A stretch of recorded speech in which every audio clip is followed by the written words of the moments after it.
தனது உணவு உற்பத்தியாளர்களை கௌரவிக்கும் ஒரு தேசம் ஒரு பொழுதும் பசியால் வாடாது. உற்பத்தியாளர்களுக்கு சேவை செய்யும் நோக்கத்துடன் தேவி கிராப் சயின்ஸ் உருவாக்கப்பட்டது. 1985 ஒரு உன்னத நோக்கத்துடன் நிறுவப்பட்ட தேவி கிராப் சயின்ஸ் அன்று முதல் ஒரு முன்னணி விவசாய நிறுவனமாக உருவெடுத்து இந்தியாவில் மட்டுமல்லாது உலகம் முழுவதிலும் உள்ள விவசாயிகளின் நம்பிக்கையை வென்றுள்ளது.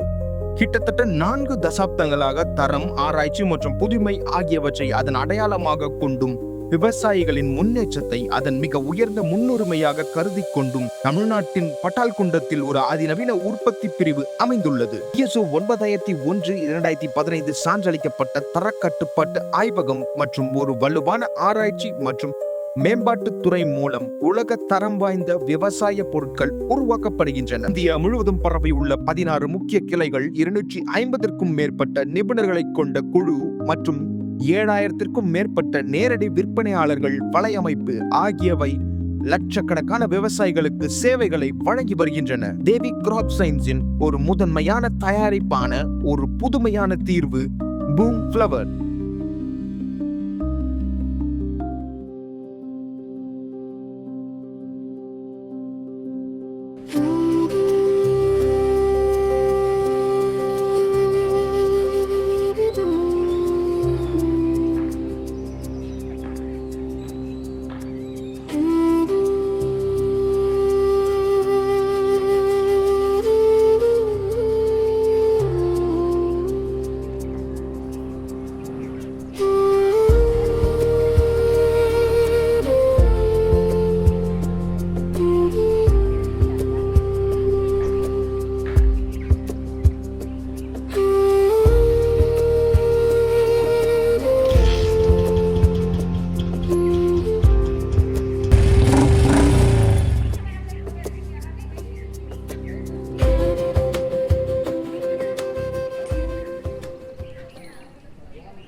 தலைவரே, பயிரை விதைச்சி ரொம்ப நாள் ஆகுது, ஆனால் விளைச்சல் வர மாதிரி ஒன்றுமே தெரியலை.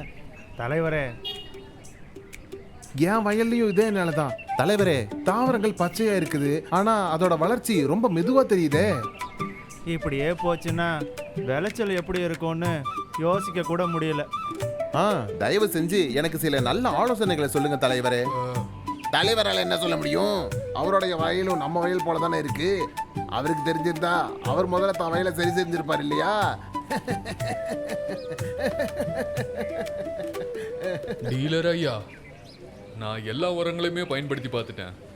ஆனாலுமே பயிர்கள் எல்லாம் எதிர்பார்த்தபடி வரலப்பா. அதுக்கு காரணம் வானிலையா இருக்குமாப்பா?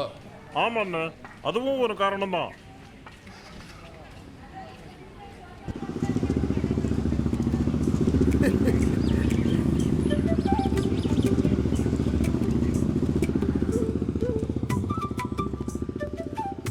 பார்த்தீங்களா தலைவரே, ராகவ் எவ்வளோ மிடுக்கா போறான்னு. அவனை மாதிரியே அவனோட பயிரும் நல்லா இருக்கு.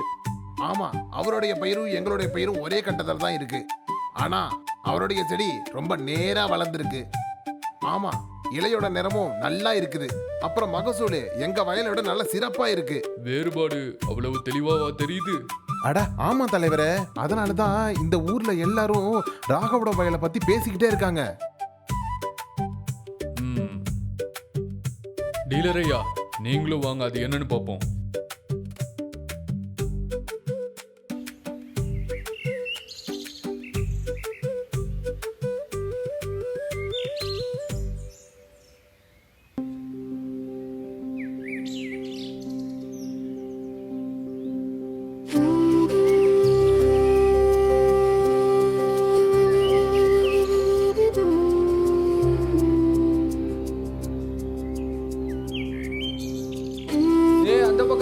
அடிப்பா.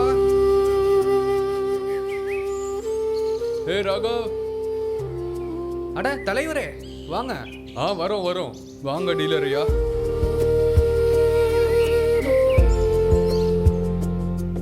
ராகவ், நம்ம பயிர்கள் எல்லாம் ஒரே கட்டத்துல தான்ப்பா இருக்கு. ஆனா உங்களோடது நல்லா சிறப்பாவே இருக்குப்பா. எப்படி அது? தலைவரே, இந்த மாற்றத்துக்கு காரணம் என்னன்னா பூம் ஃப்ளவர். ஆனா இதை பத்தி நம்ம புரிஞ்சுக்கணும்னா சில நாளுக்கு முன்னாடி நம்ம போகணும். ராகவ், பெரும்பாலான விவசாயிங்க பயிர் வளர தொடங்கின அப்புறம் தான் நல்ல விளைச்சலை பற்றி சிந்திக்க தொடங்குறாங்க. அப்படின்னா சார்? நல்ல விளைச்சலுக்கான தயாரிப்பு விதை விதைக்கிறதுக்கு முன்னாடியே தொடங்கணும். ஒரு ஆரோக்கியமான பயிர் ஆரோக்கியமான விதையிலிருந்து தான் உருவாகுது. அதனால தான் விதைக்கிறதுக்கு முன்னாடி boom phos, boom K, boom போஸ் அல்லது பூம் வெம் போன்ற விதை மேம்பாட்டு பொருட்களை பயன்படுத்த தேவி கிராப் சயின்ஸ் பரிந்துரைக்குது. இந்த விதை மேம்பாட்டு பொருட்கள் மண்ணில் உள்ள பாக்டீரியா மற்றும் பூஞ்சைகளோட தாக்குதலில் இருந்து விதைகளை பாதுகாக்க உதவுது. அது ஆரோக்கியமான முளைப்புக்கு சாதகமான சூழலை உருவாக்க உதவுது. ஒரு நல்ல பயிருக்கு ஆரோக்கியமான நாற்று தான் முதல் அடித்தளம். அப்படின்னா ஒரு நல்ல விளைச்சலுக்கு விதையிலிருந்து நம்ம தொடங்கணும். நிச்சயமா ராகவ். அதுக்கப்புறம் பயிரோட ஒவ்வொரு முக்கிய கட்டத்திலும் பூம் ஃப்ளவர் ஒரு முக்கிய பங்கு வகிக்குது. நெல் பயிரில் நாற்றங்கால் ஆரோக்கியமாக இருந்தால் தான் முழு பயிரோட வளர்ச்சியும் சிறப்பாக இருக்கும். அதனால தான் நாற்றங்கால் கட்டத்திலிருந்து செடிக்கு சரியான ஊட்டச்சத்து அளிக்கிறது ரொம்ப முக்கியம். பூம் ஃப்ளவர் தாவரத்துக்கு ஆரம்பத்திலிருந்தே ஆற்றலை வழங்குது. இது நட்ட பிறகு வேர்கள் தன்னை நிலைநிறுத்திக் கொள்ள உதவுது. தாவரம் அதோட புதிய சூழலுக்கு ஏற்ற மாதிரி தன்னை பழகிக்குது. ஒரு வலுவான தொடக்கம் நல்ல விளைச்சலுக்கான முதல் படியாகும். அப்போ சார், பூம் ஃப்ளவரோட முதல் தெளிப்பு எப்படி பயன்படுத்தணும்? நடவு செஞ்ச 20லிருந்து 25 நாட்களுக்குள்ள பூம் ஃப்ளவரோட முதல் தெளிப்பை செய்யணும். இந்த கட்டத்தில் செடி அதோட வேர் அமைப்பை வேகமாக வளர்க்கும். இந்த நேரத்தில் பூம் ஃப்ளவரை பயன்படுத்துறது மண்ணில் ஆழமாக பரவும் வலுவான வேர்களை உருவாக்க உதவுது. இது செடி தண்ணீர் மற்றும் ஊட்டச்சத்துக்களை மிகவும் திறம்பட பெற உதவுது. உரத்தை பயன்படுத்துறது மட்டும் போதாது, செடியும் அதை உறிஞ்சுற அளவுக்கு திறன் கொண்டிருக்க வேணும். பூம் ஃப்ளவர் வேர்களை வலுப்படுத்தவும் ஊட்டச்சத்துக்களை உறிஞ்சும் திறனை அதிகரிக்கவும் உதவுது. இது செடியை உறுதியாக்கி அடுத்த வளர்ச்சி நிலைகளுக்கு தயார்படுத்துது. இந்த நிலையில பூம் ஃப்ளவரை தெளிப்பாகவும் பயன்படுத்தலாம் அல்லது அதன் துகள்களையும் பயன்படுத்தலாம். அப்போனா ஒரு நல்ல விளைச்சலுக்கான அடித்தளம் அமைக்கப்படுது. ஆமா ராகவ், ஒரு நல்ல விளைச்சல்ன்றது அறுவடை நாளில் தீர்மானிக்கப்படுறது இல்லை. அது விதை முதல் வளர்ச்சியின் ஒவ்வொரு கட்டத்திலையும் சரியான நேரத்தில் சரியான ஊட்டச்சத்து வழங்குறதுல தொடங்குது. சார், முதல் தெளிப்புக்கு பிறகு ரெண்டாவது தெளிப்பை நம்ம எப்படி செய்யணும்? பூம் ஃப்ளவரோட ரெண்டாவது தெளிப்பு நட்ட பிறகு 45லிருந்து 50 நாட்களுக்குள்ள செய்யப்படணும்.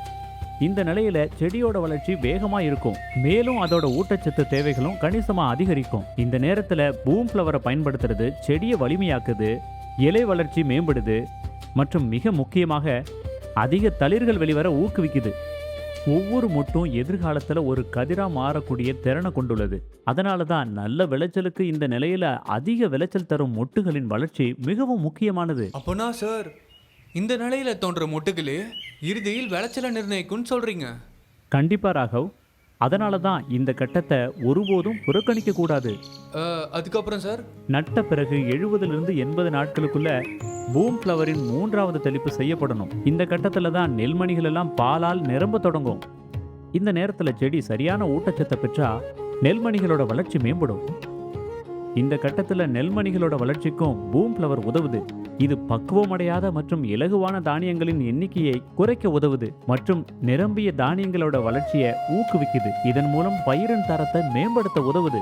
அப்படின்னா முதல் தெளிப்பு வலுவான வேர்களுக்காக, இரண்டாவது அதிக தண்டுகளுக்காக, மூன்றாவது தெளிப்பு சிறந்த தானிய வளர்ச்சிக்காகவும். சரியா சொன்னீங்க ராகவ். ம், ஒவ்வொரு கட்டத்திற்கும் அதன் சொந்த முக்கியத்துவம் உண்டு. ம். அதனால தான் நெல் பயிரோட 3 கட்டத்துக்கும் பூம் ஃப்ளவர் அடிக்க சொல்லி பரிந்துரைக்கப்படுது. சார், தெளிக்கும் போது என்னென்ன விஷயத்துல கவனமா இருக்கணும்? பூம் ஃப்ளவரை தெளிக்கும் போது சில முக்கியமான விஷயங்களை மனசுல வச்சுக்கோங்க. பூம் ஃப்ளவரை காலை 7 மணி முதல் 10 மணிக்குள்ள அல்லது மாலை 3 மணி முதல் 6 மணிக்குள்ள மட்டுமே தெளிக்கணும். தெளிக்கும் போது இலைகளோட மேல் மற்றும் கீழ் பரப்புகளை சமமா சென்றடையணும். தெளிச்ச 3 மணி நேரத்துக்குள்ள மழை பெஞ்சதுன்னா மீண்டும் தெளிப்பது நல்லது. சரியான நேரம், சரியான அளவு மற்றும் சரியான முறை, இந்த 3 கொள்கைகளை பின்பற்றுவது பூம் ஃப்ளவரை திறம்பட பயன்படுத்த உதவுது. பூம் ஃப்ளவருக்கான எங்களோட பரிந்துரைகள் அனுபவத்தை மட்டும் அடிப்படையாக கொண்டது அல்ல. நெல் பயிரில் நடத்தப்படுற பல்கலைக்கழக சோதனைகளும் பூம் ஃப்ளவருக்கான நல்ல முடிவுகளை பதிவு செய்துள்ளன.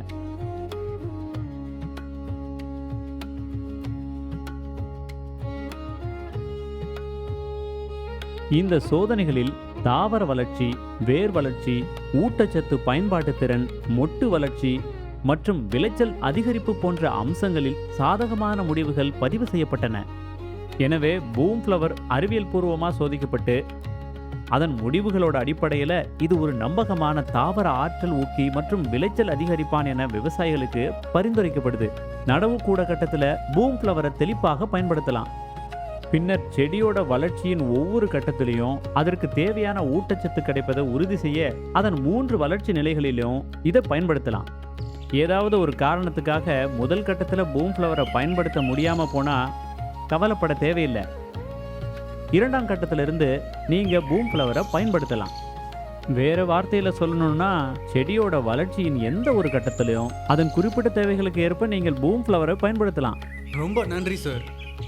ஒவ்வொரு பயிரோட வளர்ச்சி கட்டத்திலையும் சரியான நேரத்திலையும் சரியான ஊட்டச்சத்தை வழங்குவது எவ்வளவு முக்கியம் என்பதை நான் புரிஞ்சுக்கிட்டேன். ரொம்ப சரியா சொன்னீங்க ராகவ். விவசாயத்துல சரியான நேரத்துல எடுக்கப்படுற சரியான முடிவே ஒரு விவசாயியின் வெற்றிக்கான அடித்தளம். ஆமா, ஆனா நீங்க தெரிஞ்சுக்க வேண்டிய இன்னொரு விஷயமும் இருக்கு. அது என்ன சார்? பூம் ஃப்ளவர்ன்றது நெல் பயிருக்கு மட்டுமானது அல்ல.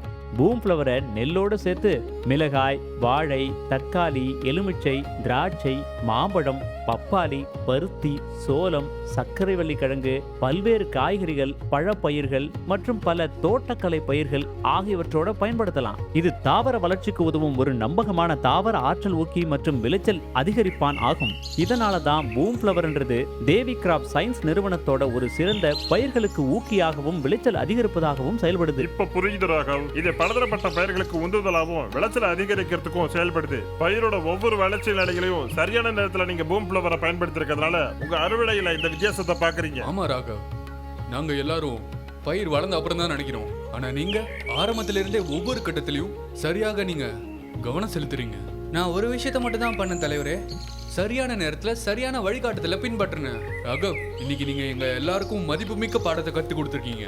வலுவான வேர்களுக்கு, நல்ல இளந்தளிருக்கு, பருத்த மணிகளுக்கு பூம் ஃப்ளவரை பயன்படுத்துங்க. பூம் ஃப்ளவர் பயிர் வளர்ச்சியின் ஒவ்வொரு கட்டத்திலும் உங்கள் நம்பகமான கூட்டாளி.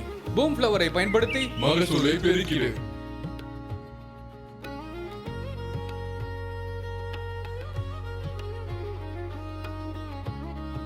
தேவி கிராப் சயின்ஸ் இந்தியாவை உள்ளடக்கிய ஆசியா, பசிபிக், ஆப்பிரிக்கா மற்றும் லத்தீன் அமெரிக்கா போன்ற பல சர்வதேச சந்தைகளில் தனது வலுவான இருப்பை நிலைநிறுத்தி இந்திய விவசாயத்தின் சிறப்பை உலகிற்கு எடுத்துச் செல்கின்றது. விவசாயிகளின் வெற்றியை தனது சொந்த வெற்றியாக கருதி அறிவியலையும் விவசாயத்தையும் ஒருங்கிணைப்பதன் மூலம் அதிக விளைச்சல், சிறந்த தரம் மற்றும் நீடித்த விவசாயத்தை ஊக்குவிக்க இது தொடர்ந்து செயல்படுகிறது.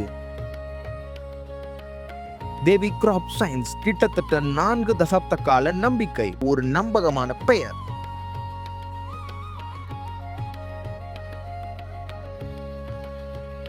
நாங்கள் பூம் ஃப்ளவர் பயன்படுத்துகிறோம். நீங்களும் பூம் ஃப்ளவர் பயன்படுத்துங்கள்.